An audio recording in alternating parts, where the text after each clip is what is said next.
education is the civil rights movement of the 21st century. The future of the country will be determined by what happens in our schools. It's that important. We should be saying, what would it take to open up a school that would be successful so kids come away inspired and teachers see themselves as creative workers who can get kids engaged and motivated to learn?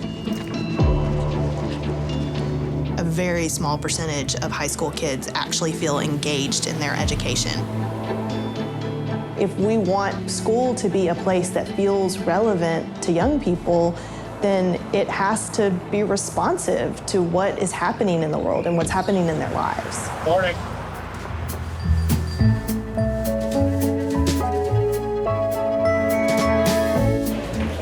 Good morning, Yennies, and welcome to your morning announcements. And happy first day of school. Please head straight to advisory after your tour. Have a great day.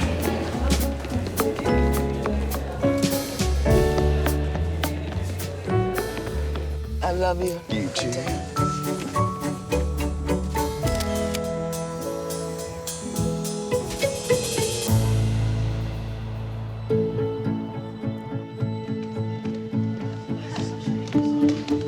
So there's like a little walk-through area over there where you can pick up food. Like right there, this is cool. This is this. I long to be in this laboratory. What are you gonna do? I'm nervous, but I'm glad to be here, though. I'm really glad to be here. I mean, it's freshman year, high school, but the way to look at this, every single last person in this building, including staff, it's all our first year. I'm learning just like you're learning. So we're learning together. I'm sure there's some things that y'all will teach me as well. My friends, they found across town, and I was like, we heard about a school. It was like, they were so excited, and I was like, let me try this out, you know? Maybe I could beat the game. Then I heard about it was lottery. I was like, I really hope I get in. And now I'm in here, and I'm excited. You can take Well, excuse me. That's yours. You gotta take that cup, you're gonna fill it up, you're gonna put a tape over it, and that's our specimen. I wanna be a doctor in emergency medicine. Then you have so many stories when you come home. You're like, listen, I had the craziest day today. I saw this dude, his foot was sewn to his head. It was crazy. But like, if you got like a boring 9-to-5 job, like literally the office, it's like, we sold paper today. I did good. Who wants that? You can't tell a story. It's boring. Your dinner parties are boring. Ideally, you come in, your teachers go, here's our problem, here's our timeline, have at it. Have at it. This is where we sort of help you guys get into the project-based learning mindset. Most of what we do as workers is in some sort of project. And so most of the work that students do at Crosstown High will be based around projects, exploring through the lens of math and science or through the lens of literature and history.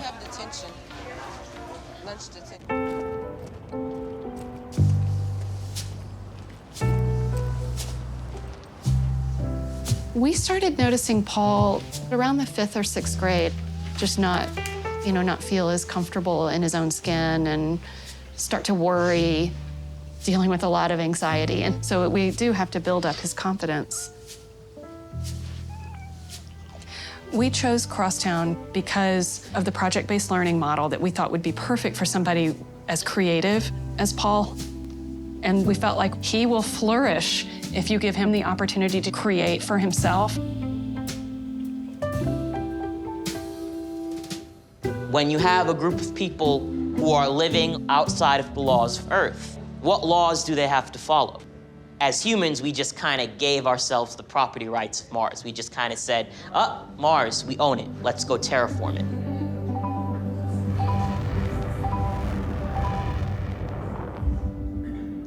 I don't understand what they mean by what goal. Where is this our goal? Like, what's the project? The project is to design a rocket ship that can go to Mars. The next question after how do we get to Mars is how do we survive on Mars? So I have some people already in this paradigm of thought. have a student who's making a dome that they're gonna put on Mars, and they have ants. Ants are gonna be the people. I will keep her there momentarily until I find a way to clean her without hurting her.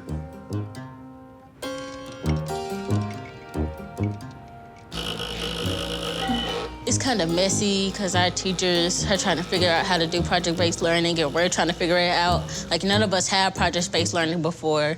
I don't think they've taught project-based learning before, so we want to learn from them, but they trying to learn too. So it's like, can you help us out? Y'all just threw us in a tank with some sharks and be like, figure it out. We did do that. And you guys, it's hard because you're the first class. And our expectations are like super way up out here, right? The students were just like, you're not teaching us. We're not learning anything in here. All about Mars, we're sick of Mars, and you're not really teaching us.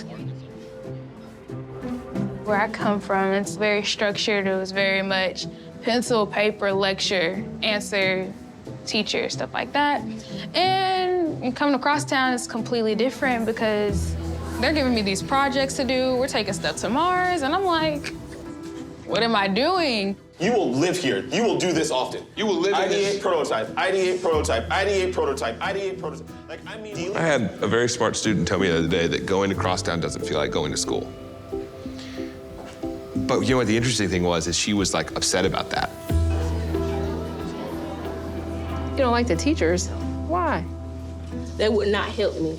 Like, they would tell me to, like, go look for it myself. And if I'm telling you I don't understand, I expect you to Help you out. make me understand, help me understand. You don't really know that you're learning, so it's like tricking you into learning. A lot of people don't like that because, you know, we all come from like traditional settings. They want that ache of actually like feeling that they're learning, you know, that little pulse in their head. I don't even know how this is going to work. This is hard work. We've asked you to do something that hasn't been done before in Memphis. But we have 150 students, all with diverse backgrounds, and we need to figure out how to connect with each of those students and personally elevate each of their stories. And we need to show academic growth. If we cannot do that at end of year one, then people will ask, what is the point and what are you trying to accomplish?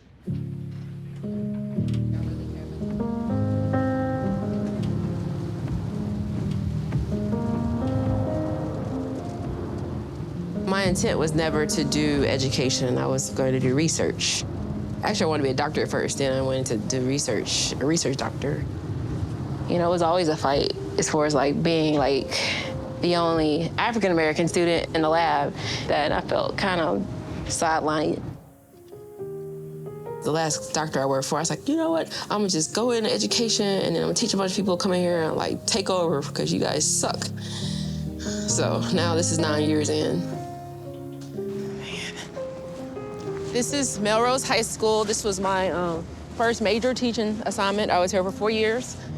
I found out through working here, there's a lot of barriers within our, you know, African-American community. A lot of our kids have been traumatized. They've come through some bad experiences, and it's hard to overcome that and to see beyond what they see every day. And I had some geniuses, geniuses, but they were just stuck in the drug life. Like, I was like, dude, if you took this mind you have, I remember this one kid, and he's not alive anymore, but I was like, if you take this mind and apply this to something positive, like, you know, do you know what you could do? I mean, a beautiful mind.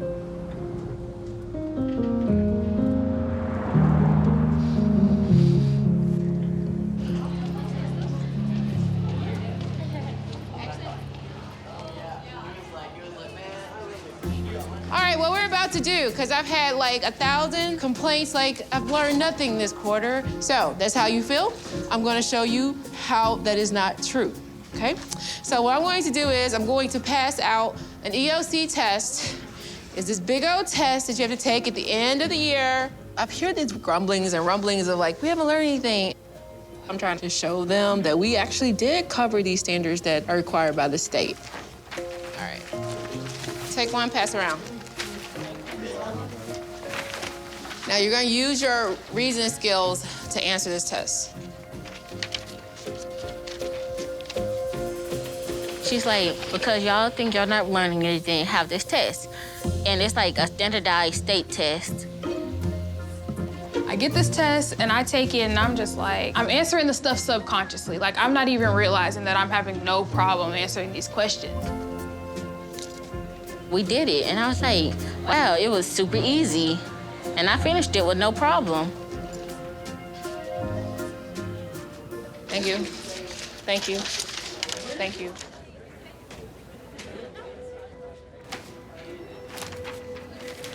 I think they were surprised, like, wow, you actually can answer these questions. Like, yeah, you can. Because now you can critically think about it.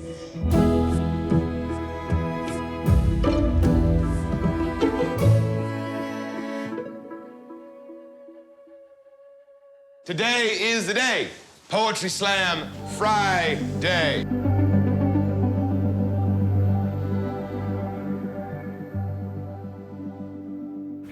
Could we play maybe a little smooth jazz music? Yeah. If Leaf gets up here and he knocks it out of the park, right, we're just gonna, as loudly as we can, just, right? Yes, okay? Right? If you want to, you can talk like you really love poetry, right? But no one's requiring you to do that. Is it right?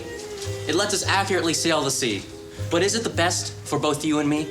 Dictatorship by map, still disheartening ones with little voice, causing wars without a choice, filling the minds of children, influencing the world into enslaved mentalities.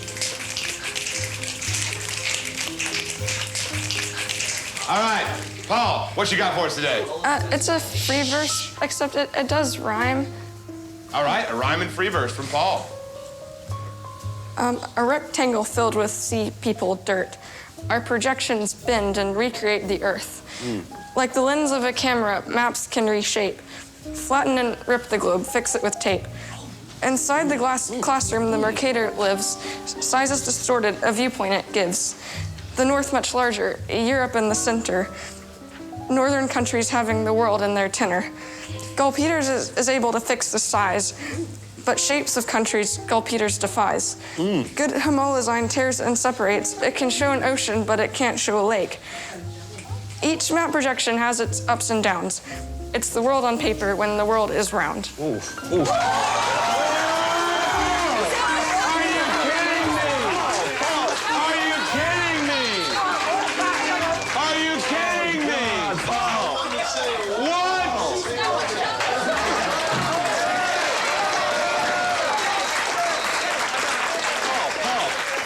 If I have socks on anymore. I think I did just shoes, pants, shirt. That's it. No socks. Great job. Oh, yes. Great job, Paul. Yes. That was so good.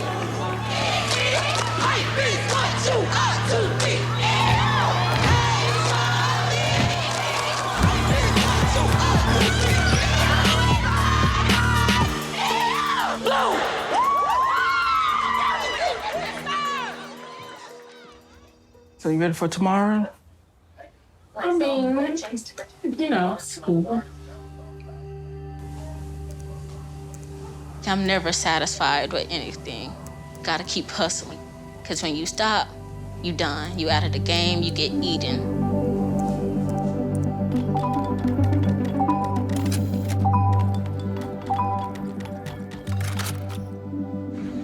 Good morning, y'all. I'm Scovia Rushing. I've been here for 13 years, and I'm originally from South Sudan. What was the journey like? The journey there was very hard and dangerous, right? Because other people are trying to kill you, so you have to be very careful in how you maneuver. If I'm attempting to solve a global refugee crisis, and I've never even situated myself, although not physically, right, into the shoes and the lived realities of individuals who are refugees, there will be a disconnect in the product and the artifact that is produced by me to solve this particular issue. The idea is for them to develop real narrative stories that they're going to tell in a gallery experience on exhibition night. And that's one of the reasons we have the countdown clock up in my room. Just a sense of urgency. They need to see the world in terms of its challenges and what they can bring to it. And they need to have the confidence to collaborate with people who are not like them. I want to see an integration of that content knowledge, those key concepts and terms that we've learned about into your writing. Right? So I want to put like the message, like they are traveling, they are here. Let them, well, not let them in, but like Who are you talking about specifically? refugees. Which ones? Just awareness of the ones trying to come to America. Right, so here's my thing, saying refugees in general. That doesn't help. Pick a single group. Find a group of individuals who are trying to immigrate to this country, who are looking for refugee status or asylum seekers, right? Right. Focus on them. Because if you just say, help the refugees, that's like me saying, clean up the oceans. Doesn't really help because you can't take a direction from it. They need to show their work. You cannot tell a student to do something and say, it's important that you do this, and at the very end go, all right, cool, and throw it in your desk drawer. It has to be seen.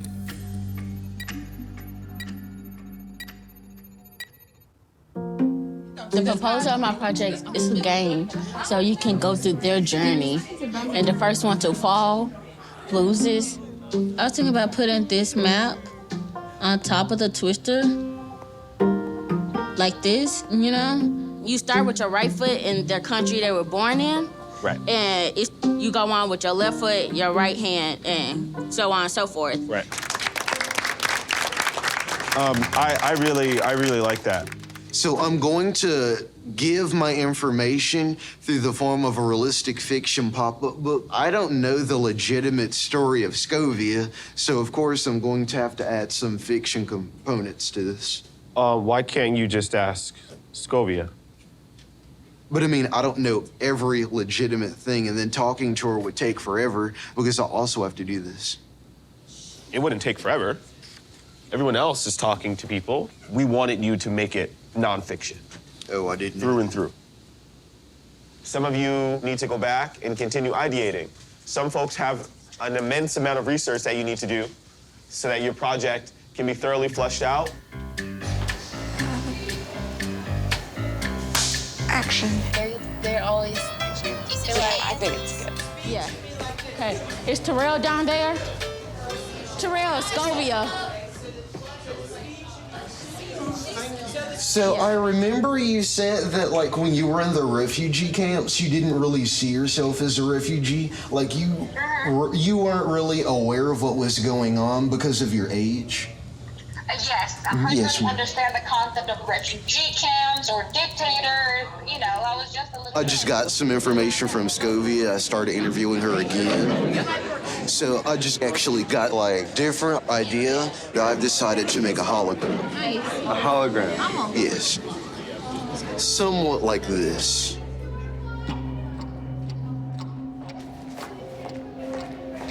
It's cute the first 2 weeks. But now you're just tired. You're really tired. For no reason. You sleep a whole 12 hours and you still be tired.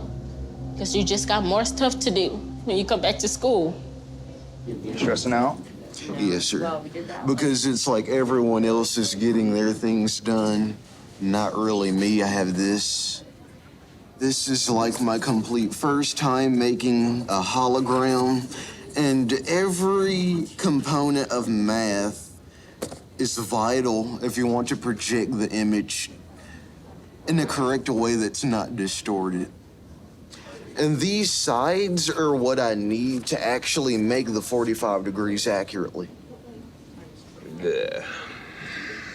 This is outside of my wheelhouse, buddy. I don't know anything about this. I wish I could help you.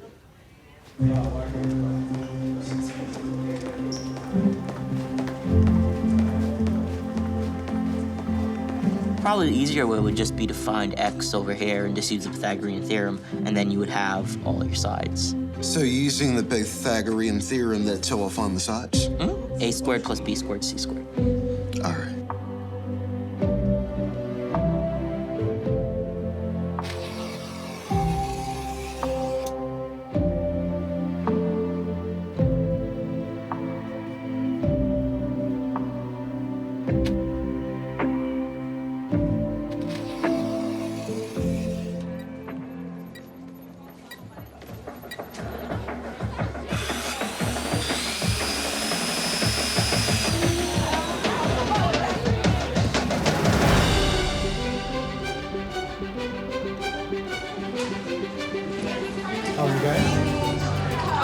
interview people who go to school here, and we ask them questions like, have you ever experienced prejudice or had difficulty fitting into social norms or felt like you didn't belong? And these are their responses. Her family had to pack in 1 minute in a small suitcase, pretty much like everything that they were going to carry for the rest of their lives. Okay. Y'all like your family, y'all are going to America, and your electricity's out.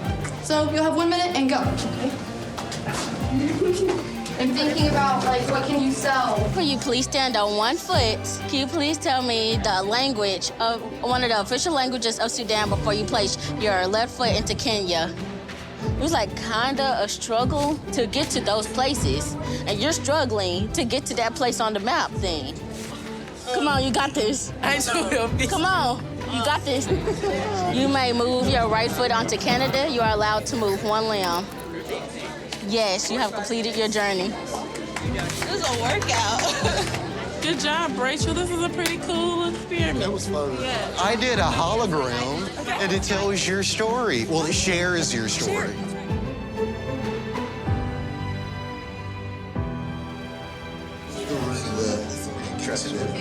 Oh, I see it.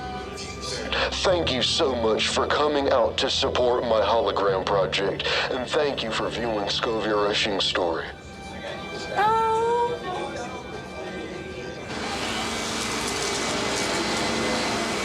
All in all, like, I think it was a tremendous first go of things. Like, huge energy. Parents were appreciative. It's good stuff. So. Can we do like a team? I was we need to do it. Like, you know, cross country. Sweaty Yays. 1, 2, 3, sweaty Yays!